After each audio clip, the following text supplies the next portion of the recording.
Hey everyone, it's Charlie. It is June 5th, Friday.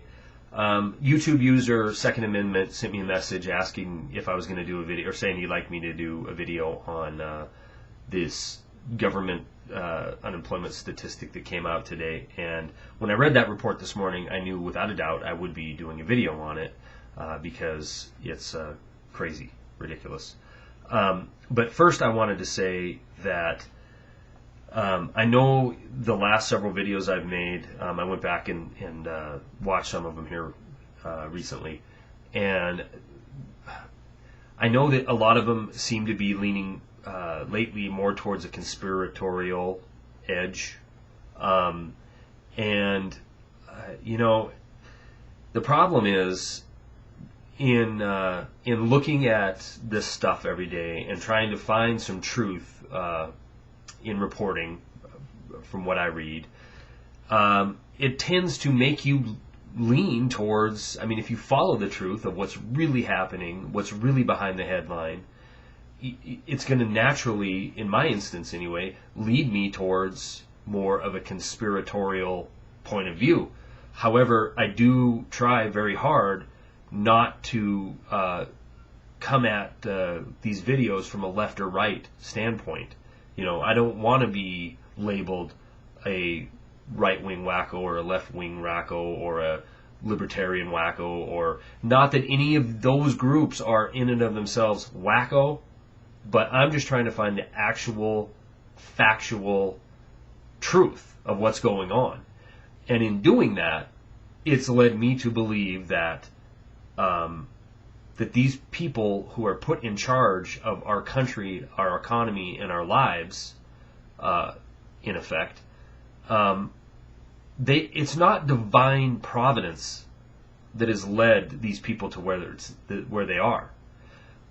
I believe it's Wall Street money that has corrupted this system, and the banks behind the Federal Reserve. These are the people of power who elect. These are the people who elect our presidents.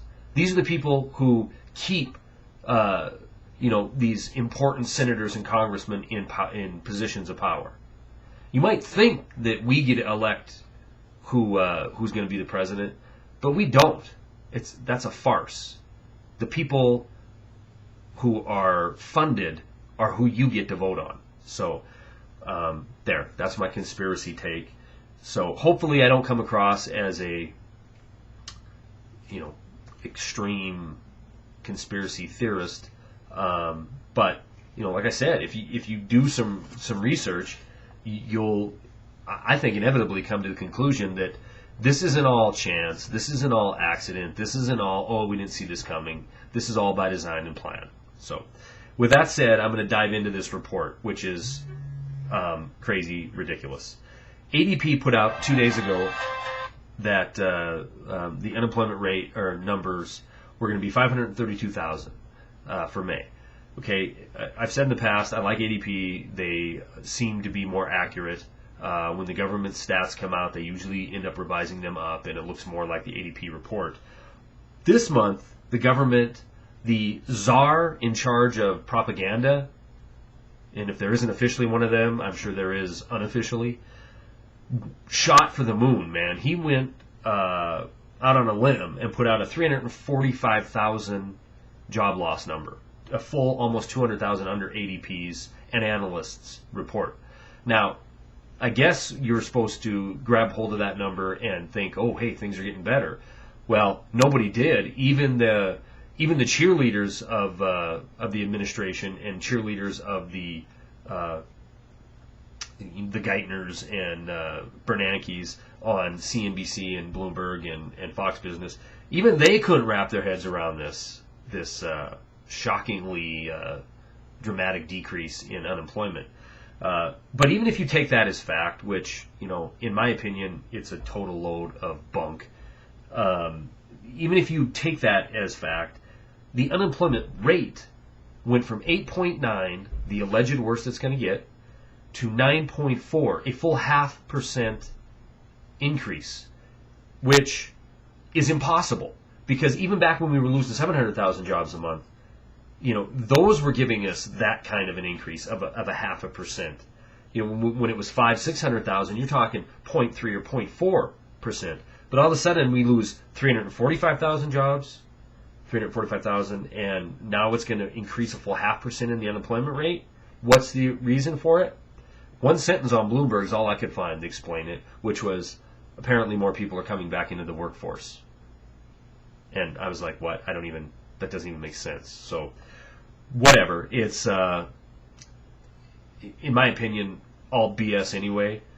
So it really probably doesn't even deserve that much consideration, other than the fact lots and lots of people buy into those numbers and believe that they're them to be accurate. Tons of distractions here today. So, at any rate, the interesting things that are going on are big decrease in unemployment numbers, but the market didn't take it as good news. It finished completely flat. Gold and silver, just what a weird few days in that market. Gold and silver getting hammered today, big increases yesterday, hammered the day before. The scary thing that people need to watch out for is that the yields are going through the roof. And the 10-year today hit 3.85 at one point. I think it closed out at 3.83. And even the Fed presidents, the Dallas Fed president, Richard Fisher, admits there's no exact formula for slowing down the flow of capital into the economy, which, he's basically saying they don't know how they're going to stop these interest rates from going through the roof.